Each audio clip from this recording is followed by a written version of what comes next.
नमस्कार। अभिवादन स्वीकार करें आदर्श तिवारी का। भारत के उपराष्ट्रपति पद के लिए मंगलवार यानी कल 9 सितंबर को चुनाव होने जा रहा है। सत्तारूढ़ राष्ट्रीय जनतांत्रिक गठबंधन यानी एनडीए के उम्मीदवार महाराष्ट्र के राज्यपाल सीपी राधाकृष्णन और विपक्षी इंडिया ब्लॉक के उम्मीदवार पूर्व सुप्रीम कोर्ट के जज बी सुदर्शन रेड्डी के बीच ये मुकाबला होने वाला है। ये अपने आप में बहुत दिलचस्प है क्योंकि यह मुकाबला दक्षिण भारत के दो चेहरों के बीच यानी दक्षिण वर्सेस दक्षिण की जंग बन गया है। राधाकृष्णन तमिलनाडु से हैं जबकि रेड्डी तेलंगाना से हैं। मतदान सुबह 10 बजे से शाम 5 बजे तक चलेगा, जिसमें लोकसभा और राज्यसभा के सभी सदस्य निर्वाचित और मनोनीत दोनों ही वोट डालेंगे। मतगणना उसी शाम 6 बजे से शुरू हो जाएगी। कुल निर्वाचक मंडल में 786 सदस्य हैं, जिसमें राज्यसभा के 233 निर्वाचित, 5 रिक्त, 12 मनोनीत और लोकसभा के 543 निर्वाचित, 1 रिक्त शामिल हैं। जीत के लिए 394 वोटों की जरूरत है। आज के वीडियो में हम इसी नंबर गेम का विश्लेषण करेंगे, साथ ही ये भी बताएंगे कि वे कौन सी पार्टियां हैं जिन्होंने इस चुनाव से दूरी बना ली है। पूर्व उपराष्ट्रपति जगदीप धनखड़ के 21 जुलाई को अचानक इस्तीफे के बाद से ये चुनाव हो रहा है। धनखड़ ने स्वास्थ्य कारणों का हवाला देते हुए इस्तीफा दिया था, जो तत्काल प्रभावी हुआ। संविधान के अनुच्छेद 67A के तहत ये कदम उठाया गया। धनखड़ 2022 से उपराष्ट्रपति थे और इससे पहले 2019 से 2022 तक पश्चिम बंगाल के राज्यपाल रहे। विपक्ष ने इस्तीफे को लेकर सरकार से मतभेद का नतीजा बताया, लेकिन सरकार ने स्वास्थ्य का प्राथमिकता बताया। संविधान के अनुच्छेद 68(2) के अनुसार रिक्ति को 6 महीने में भरना जरूरी था, इसलिए चुनाव आयोग ने 9 सितंबर की तारीख तय की।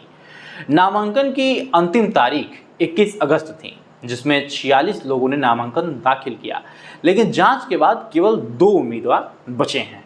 और अब आपको समझाते हैं कि नंबर गेम के आंकड़ों का क्या कहना है।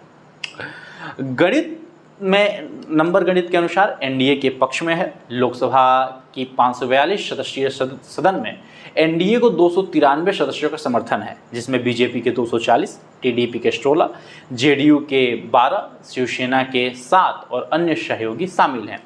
राज्यसभा के 245 सदस्यीय सदन हैं, जिसमें प्रभावी संख्या 240 में एनडीए को 129 सदस्यों का साथ मिला है। कुल मिलाकर एनडीए के पास 422 वोट हैं, जो 394 के बहुमत को आसानी से पार कर जाते हैं। वहीं इंडिया ब्लॉक के पास लगभग 300 वोट हैं, जिसमें कांग्रेस के 99, सपा के 37, टीएमसी के 22, डीएमके के 22, आरजेडी के 5 और अन्य जैसे आम आदमी पार्टी सीपीआई शामिल हैं।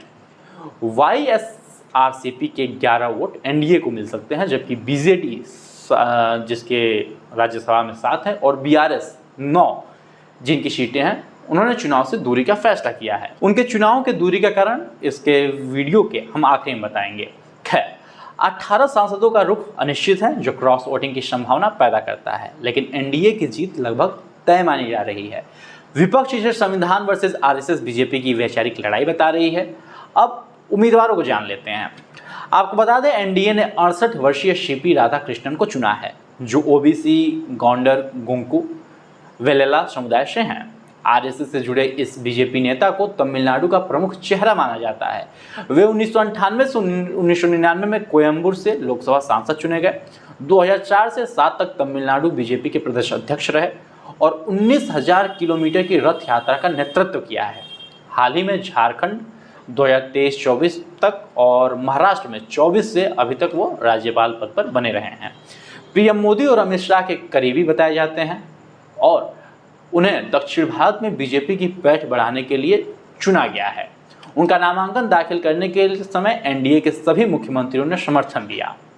बीजेपी इसे मिशन साउथ का हिस्सा बता रही है। वहीं दूसरी तरफ विपक्ष ने 79 वर्षीय बी सुदर्शन रेड्डी को मैदान में उतारा है, जो पूर्व सुप्रीम कोर्ट के जज हैं। 2011 में सेवानिवृत्त रेड्डी आंध्र प्रदेश के रंगारेड्डी जिले से हैं। उन्हें 1971 में वकालत शुरू की, 1995 में आंध्र हाई कोर्ट जज बने और 2007 में सुप्रीम कोर्ट पहुंचे। काले धन की जांच में सरकार की लापरवाही पर ऐतिहासिक फैसले दिए। सलवा जुड्डम की असंवैधानिक घोषित किया। गोवा के पहले लोकायुक्त भी रहे। कांग्रेस अध्यक्ष मल्लिकार्जुन खड़गे ने उन्हें प्रगतिशील न्यायविद बताया है। इंडिया ब्लॉक का यह चयन टीडीपी, वाईएसआरसीपी और बीआरएस को दबाव में डालने का प्रयास है, क्योंकि रेड्डी आंध्र तेलंगाना से हैं। हालांकि नंबर गेम एनडीए के पक्ष में है। विपक्ष इसे वैचारिक लड़ाई तो जरूर बता रहा है। गुप्त मतदान से क्रॉस वोटिंग संभव है, लेकिन एनडीए सहयोगी टीडीपी, जेडीयू के साथ मजबूत है। बीआरएस बीजेडी की तटस्थता ने 18 अनिश्चित वोट रोमांच जोड़ सकते हैं। खैर, अब बात कर लेते हैं उपराष्ट्रपति चुनाव से दूरी बनाने वाली बीजू जनता दल और बीआरएस की।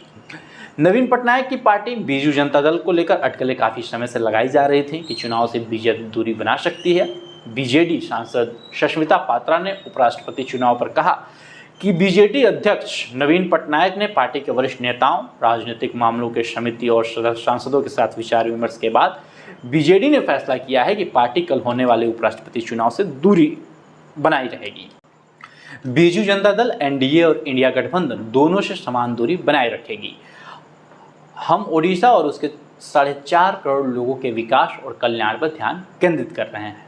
आपको बता दें कि बीजेपी का उपराष्ट्रपति चुनाव से दूरी बनाने की बड़ी वजह यह भी हो सकती है कि नवीन पटनायक एनडीए के विरोधी भी नहीं बनना चाहते और पक्ष में भी खड़ा नहीं होना चाहते।